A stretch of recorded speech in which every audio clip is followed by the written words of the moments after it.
种下了自由的种子，让它改变每一寸土地，带走了故乡的尘土，扬洒在我每一寸脚印。前路漫长，却不离不弃。风沙吹我脸颊，越痛越向前而去。就让岁月抚平这痕迹，任谁送走这别离，待我归来时再拥抱你。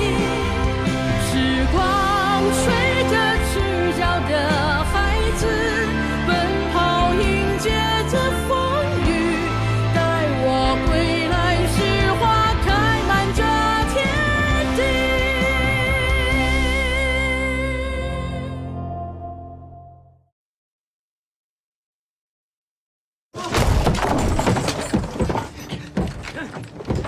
把这给我抬过去，快点，快点！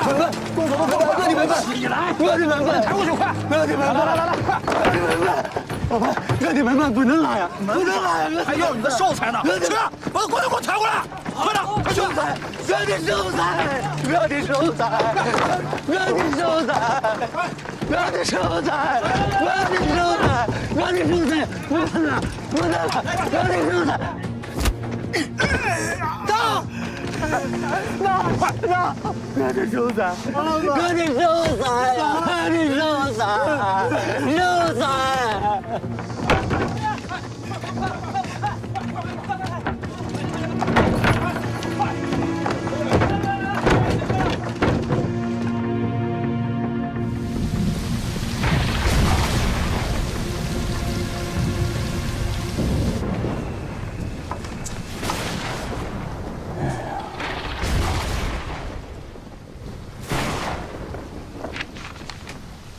彭总，好消息！刘戡、董钊已经进入绥德，胡宗南还号称是绥德大捷，现在盘龙已经成为孤点了。刘戡、董钊走远了，后院可就空了。现在我们可以考虑盘龙的事情了。是，彭总，李坤港最近修筑了大量的防御工事，已经形成了带有交叉密集火力网的地堡群。而且在它的四周还有宽深6、7米的外墙阻隔，现在里3层外3层。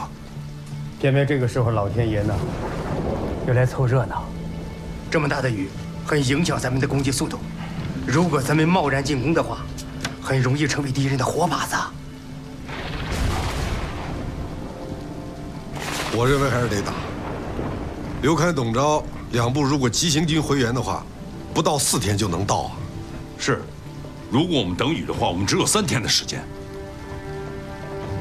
报告，军委来电。经过精密之侦查，确有把握，方可下决心攻击瓦窑堡或盘龙。如无充分把握，以不打为宜。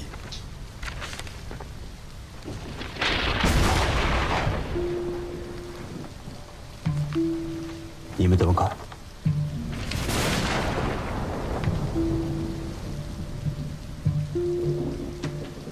彭总，老话说，雷打天边，大雨连连。可您听这雷，始终就在我们头顶上，雨应该很快就会过去。再说这戏唱了一半，中途停了也不过瘾吧？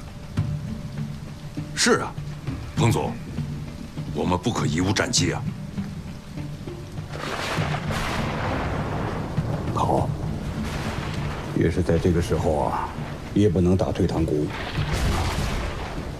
就这么定了。2号发起进攻，就3天。4号必须结束战斗。打。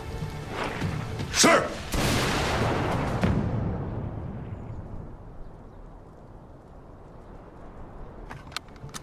扎。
旅长，共军进来了，盘龙不是咱们的了。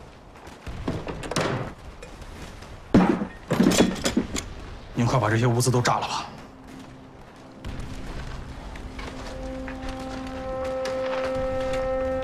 胡长官给的命令是守住盘龙，守住这些物资。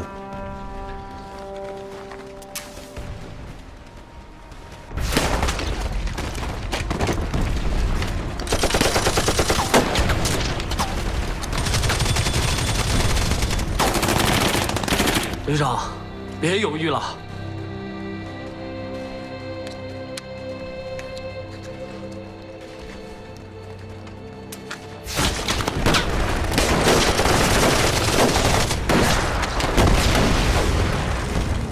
烧容易，烧了这些物资，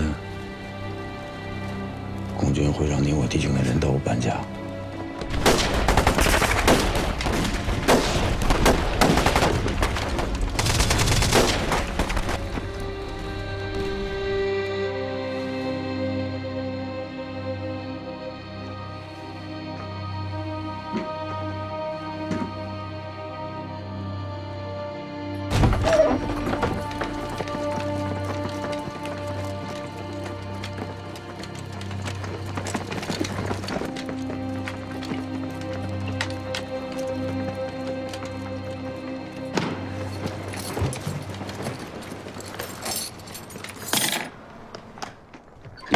1947年5月2日至4日，西北野战兵团发动盘龙战役，全歼守军6700余人，缴获大量粮食、服装和武器弹药。至此，西北野战兵团3战3捷，稳定了陕北战局，鼓舞了边区军民的胜利决心，为转入战略反攻奠定了基础。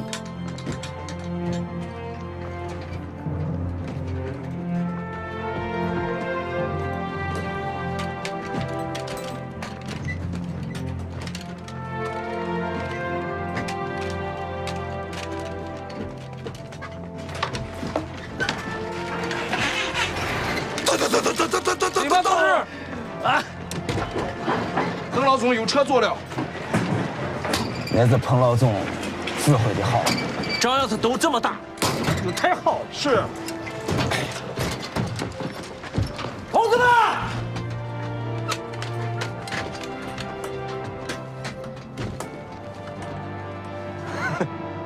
办！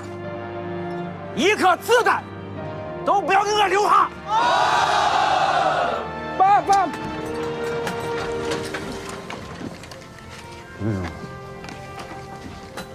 师长，哟，警官，哎呀，丰收了，高兴了。是，你看这嘴咧的，这是发大财了。哎，对了，同志们说只剩衣服穿上，向国民党说看能不能把这个衣服换成灰色。哎呀，灰色、黄色，能有衣服穿了，这就不错了。天气现在是越来越热了，可是部队呢，连个换季的衣服还没发下去啊！是啊，别找理由，不光衣服，还有这些物资，赶紧发下去。我跟你说，警官，最近可是不少人告你这个后勤部长的状。哎呀，周迅呢？你别吓唬他呀！你这正在登记造册呢，保证今天下午下发到各部队。别找借口，赶紧发。哎，彭总啊，你看咱这3战3捷，缴获这么多物资，是不是应该开一个祝捷大会，鼓舞居民们的这个信心啊？哎，周迅，你这个建议好啊！哎呀，是应该隆隆重重的搞个祝捷大会啊！哎，这个任务警官就交给你了，交给我，保证热热闹闹的。快去！哎，事实证明，蒋介石所依靠的胡宗南，实际上是一个志大才疏的饭桶。胡宗南西北王的幻梦必将破灭在西北。命运注定，这位野心十足、志大才疏、阴险虚伪的常败将军，其一生恶计必在这次的军事冒险中得到清算。而而这也正是蒋介石法西斯统治将要死灭的象征。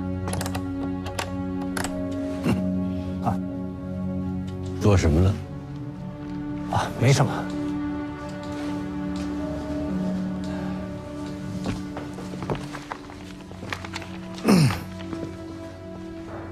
事实证明，蒋介石所依靠的胡宗南，实际上是一个志大才疏的。胡宗南西北王的幻梦必将破灭在西北。共军的电台还说，毛泽东人还在陕北，陕北还是共产党的指挥中心。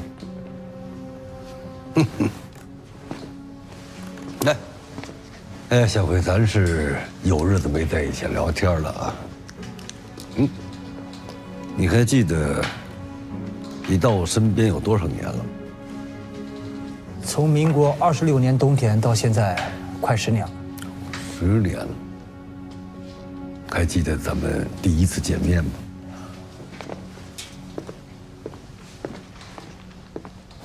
记得。胡长官问我为什么要报名参加第一军，你说是为了参加革命，我就问你，为什么要参加革命？中山先生遗嘱的第一句就是：“于致力国民革命凡40年，贵军是国民革命第一军，到贵军来，当然是参加革命。”我是不是又问你，如果反对革命怎么办？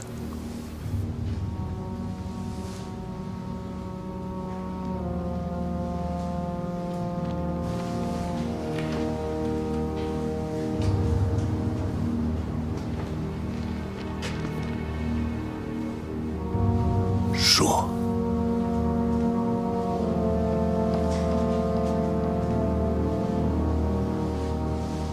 杀。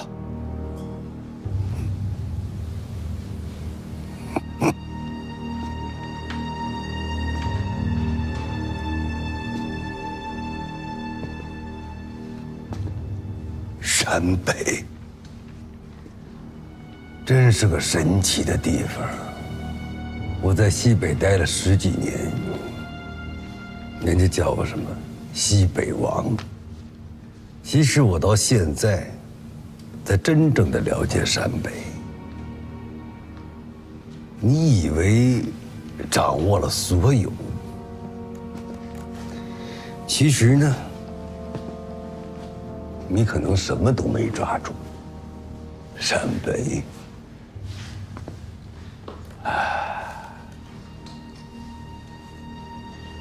它那么小，又那么大，大的可以装下整个天下。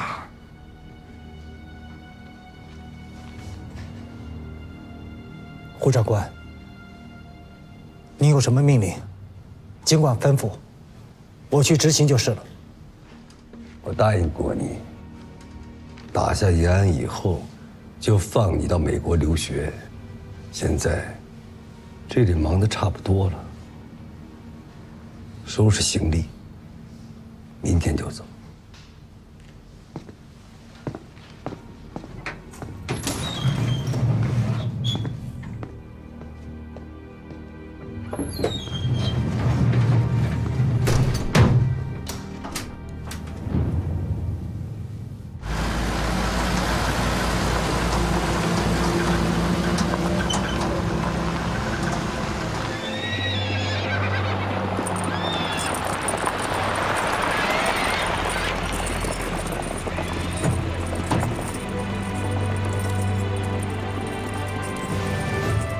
熊向晖，1936年12月加入中国共产党。1937年至1947年，受中国共产党的派遣，一直在胡宗南身边从事秘密工作，为我党做出了特殊贡献。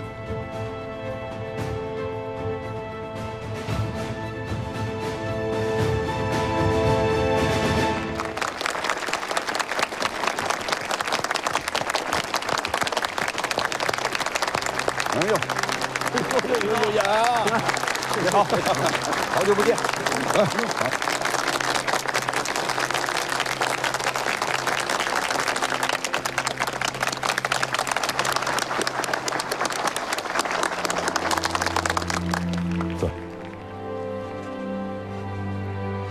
同志们、老乡们，我要明确地告诉大家，毛主席和党中央一直没有离开陕北，一直在和边区的人民共同战斗。今天呢，我就是代表毛主席来看望大家，为大家庆功的。保卫边区，保卫边区，保卫党中央，保卫党中央，保卫毛主席，保卫毛主席。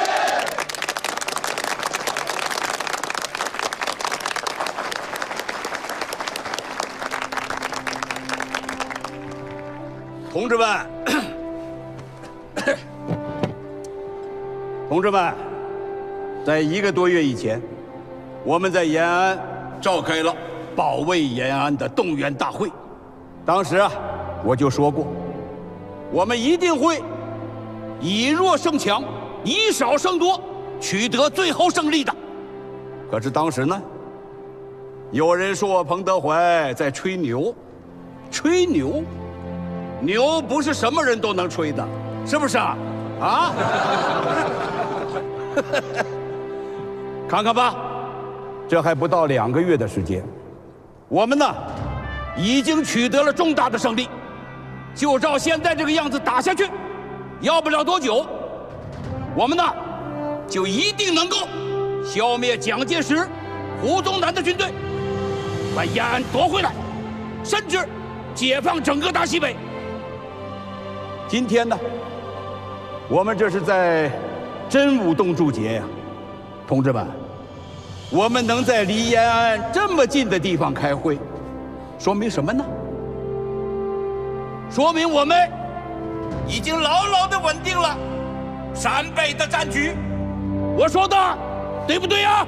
对。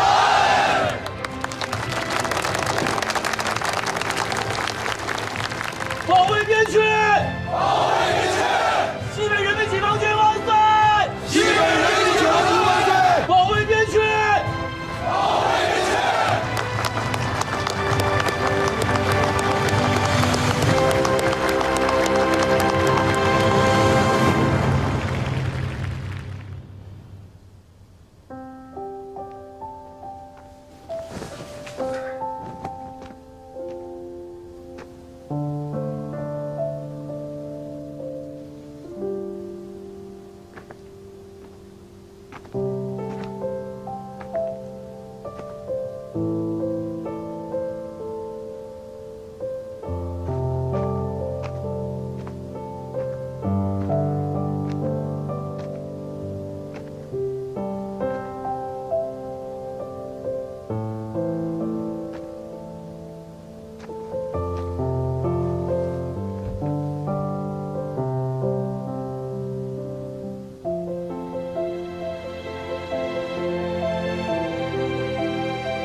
你咋来了妈？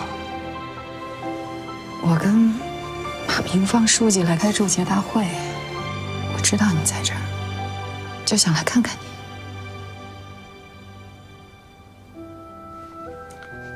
渴了吧？给你倒杯热水啊。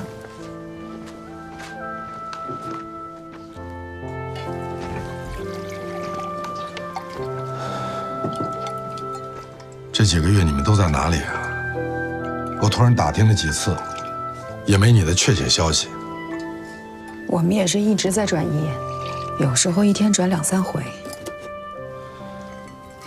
遇到过敌人吗？有2次跟敌人擦肩而过，还有1次，敌人就在我们头顶悬崖上，但是都有惊木线，放心吧。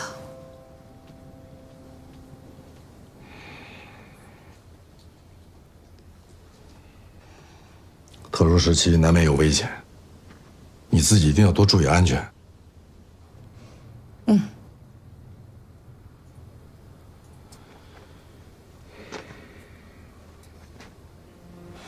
最近很累吧？打了几场胜仗，但是形势还是很严峻。我现在这工作责任重大，也就顾不上你了。我没事。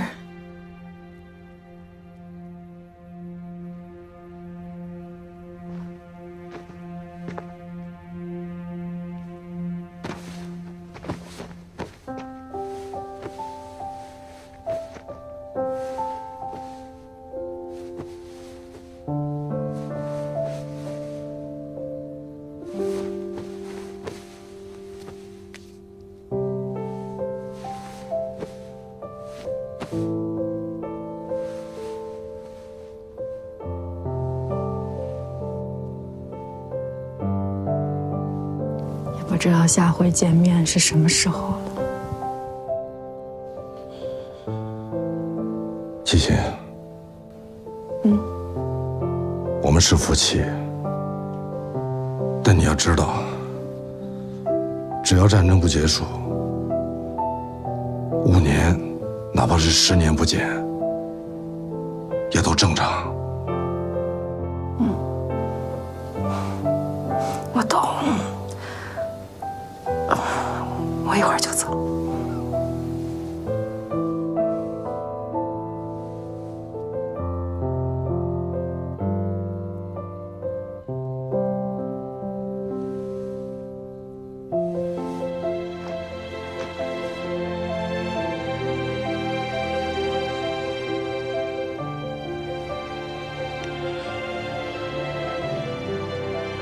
我马上还有个紧急的会要开。那你先去忙吧。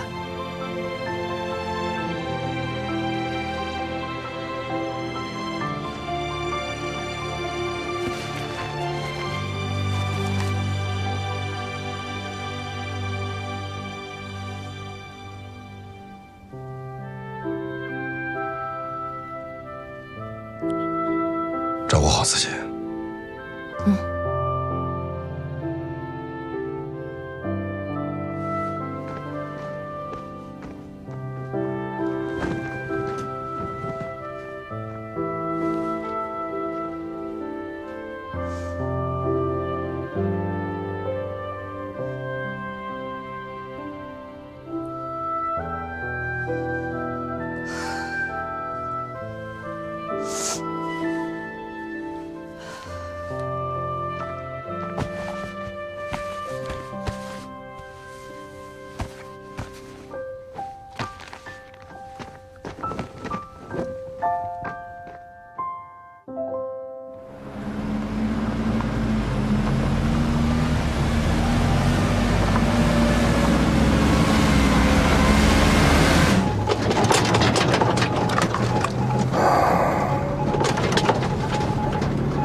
共军占领了3边，让咱们进退失据。要是再找不着共党首脑所在位置，恐怕咱们俩都得上军事法庭了。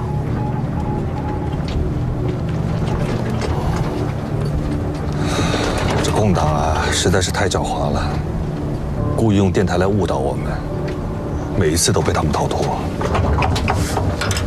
主任，有新情况。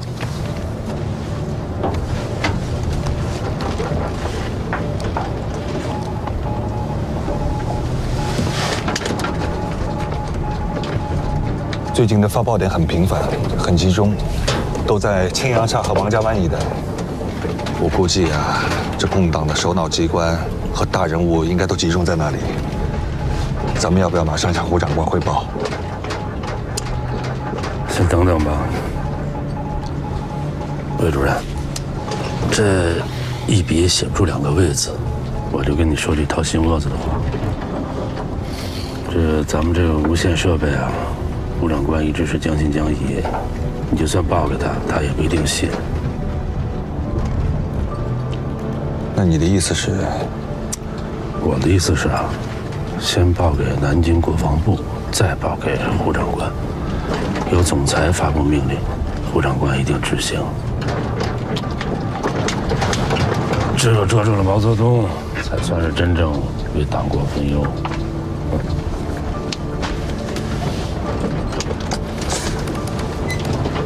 小张，马上向国防部汇报。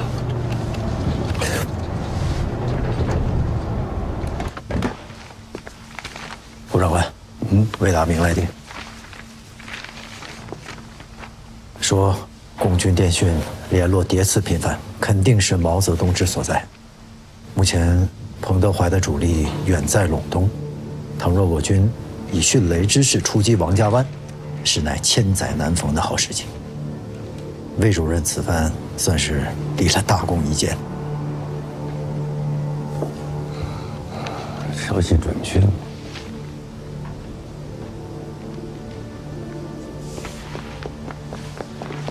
参谋长，总裁来电。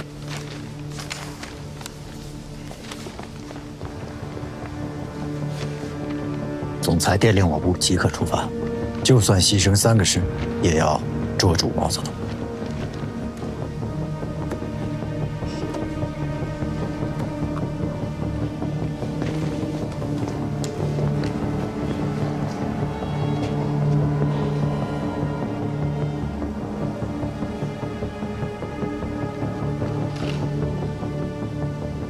好吧，命令刘堪部即刻出发，直扑王家湾。董昭部在西北方向做策应，共军主力一旦中意，伺机决战。是。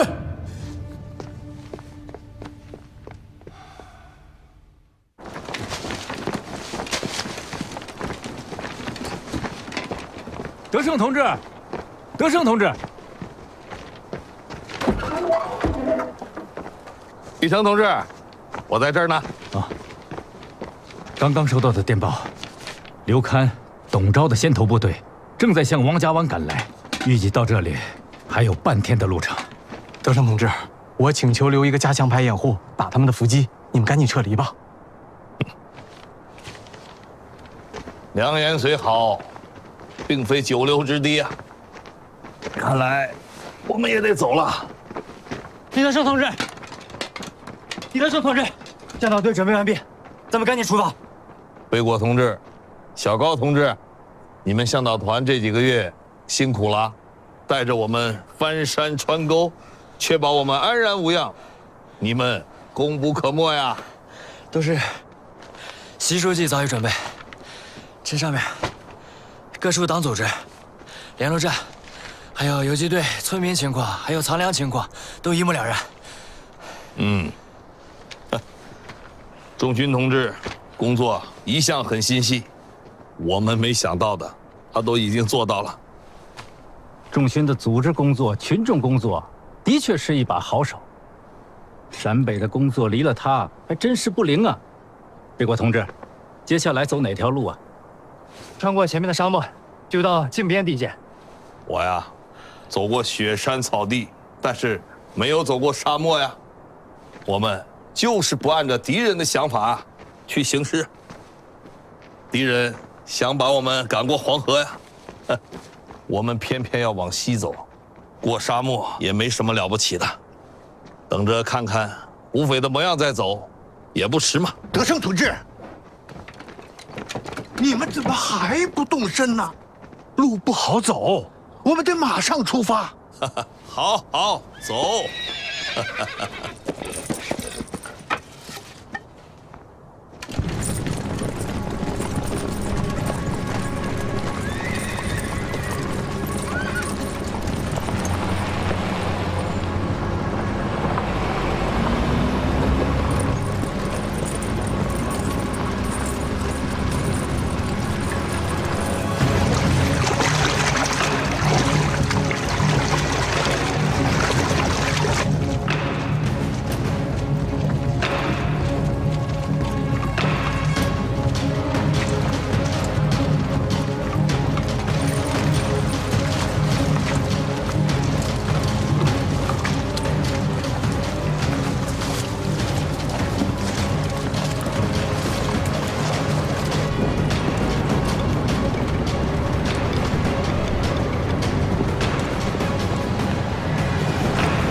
同志，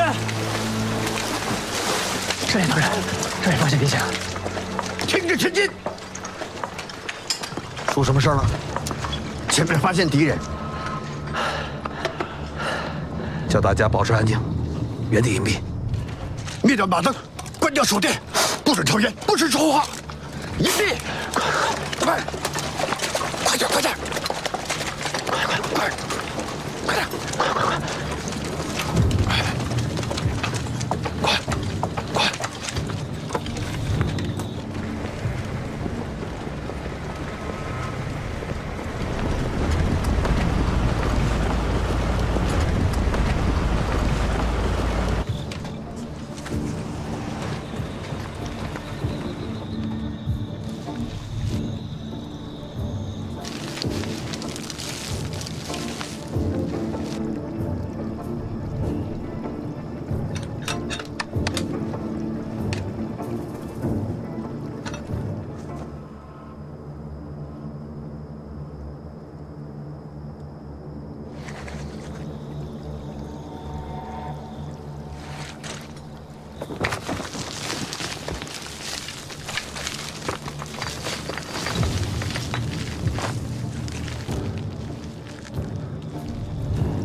给我打！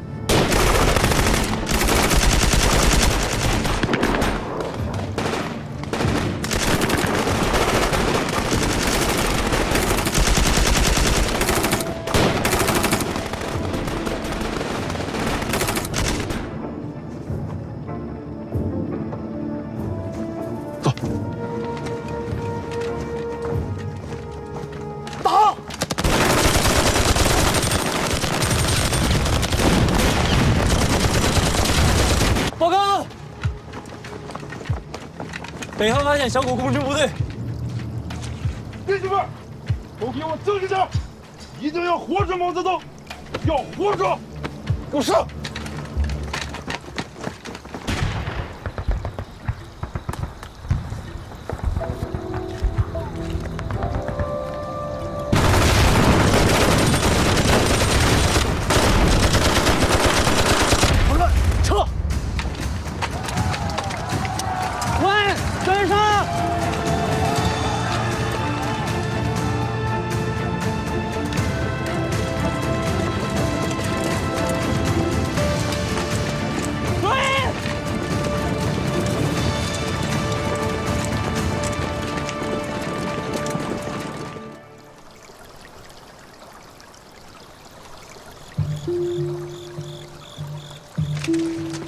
听不到枪声了，有可能毛东兴他们把敌人掩盖了。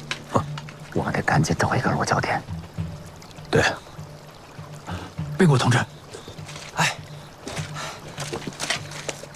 最近的联络点是在什么地方？最近的联络点在小河村。部队行进不能打灯，摸黑能找到吗？有困难，保险起见，我去山下的村子找当地的向导来给我们带路。我可以带路，以前跟在翻野，走的都是黑路，没黑走的，我知道路。好，那太好了，我们现在就出发，到了小河村再做打算。又是和水有关的地方，我毛泽东啊，和水有缘，就去小河村，让所有的电台保持静默，到了地方再通报中央的情况。出发！小心点，好。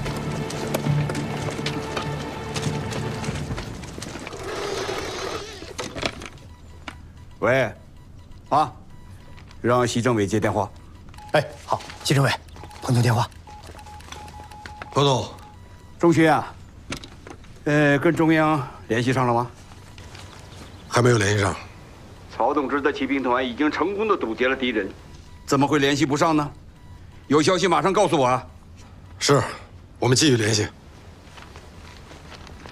习政委，这是国民党中央市长刚刚发布的重要消息。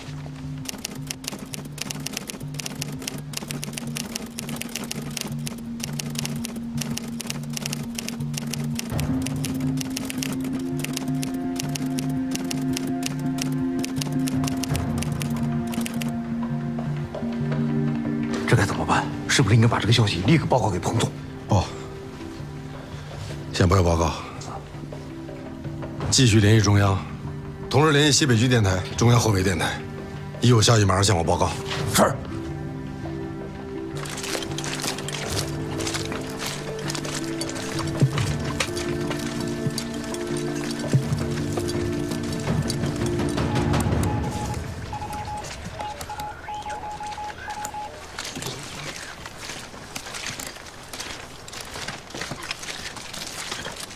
原来怎么样？电台恢复了吗？还没有，因为前些天我们到了小河村，这几天距离敌人太近，电台始终保持静默。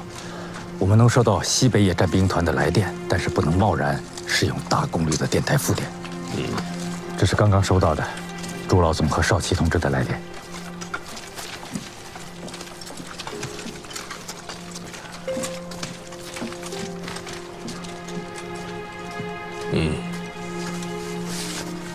我们适时可以给朱老总和少奇同志回电了。我呀，有3点意见：一，战争开始这么长时间了，作战部队尚未形成统一的集团，各纵队、各旅以至各团都搞后方，这怎么可以啊？必须啊，要迅速果断地建立战争机构或制度。首先要把晋察冀的军事问题解决掉。第二，要将土改的会议开好，这是个大事儿。3，将财经办事处建立起来。他们如能把这3件事情办好，这就是大成绩啊！德胜同志，侦察连来报，刘戡的大部队就在这座山的后边，我们得马上转移。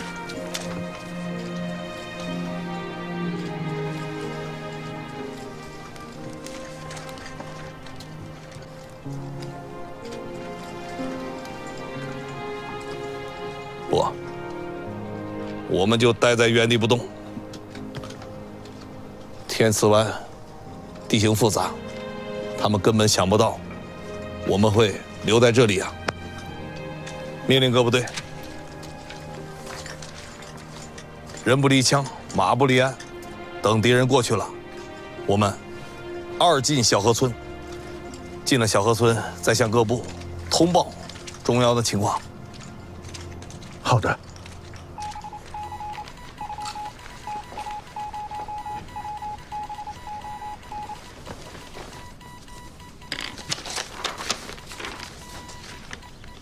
新政委，终于来电了，一切安好。好，联系彭总，把这个好消息告诉他。是。来了有没事？同志们，急不累不累呀？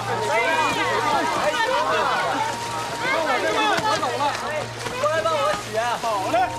哎，不急，老伙计，你这一路辛苦了，我给你拾掇，擦脖子，舒服。哦。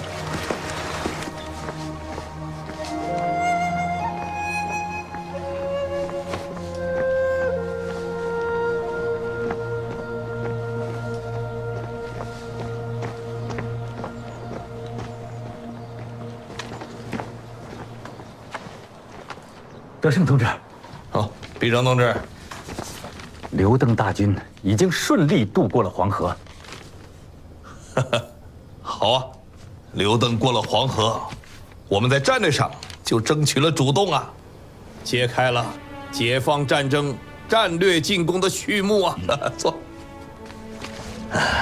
但是啊，蒋介石在7天或10天之内，必然会改变部署啊，极力阻止华野与刘邓的会合。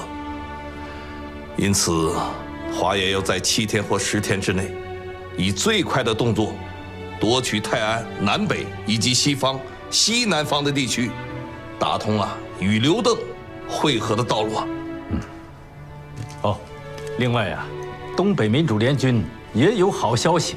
哦，刚刚结束的夏季攻势，共歼灭国民党军82000余人，攻克城市42座，迫使东北国民党军收缩在中长铁路的狭长地带，解决东北之敌，只是时间问题了。好，太好了！快，叫上史林同志，我们在这个窑洞里啊憋的时间太长了，我们出去转一转。德胜同志，我回来了。好啊，东兴同志，你终于回来了。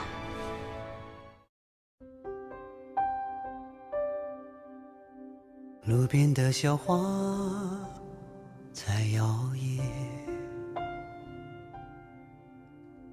摸一把泥土的温暖。当清风拂过我的脸，我回望的时候看见你。冬日走进了山，雪花划破眉间，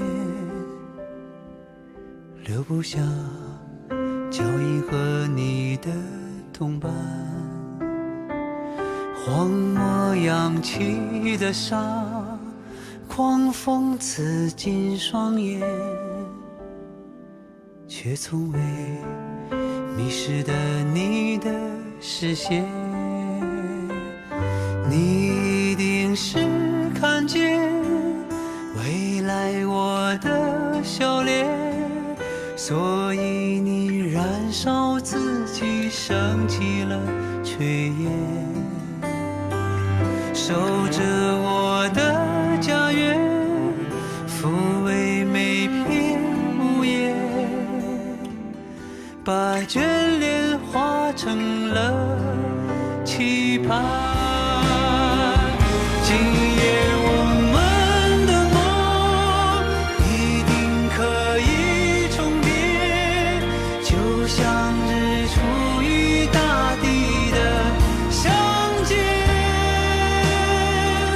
每当清风拂面，你一定能看见每一个回望的笑脸。每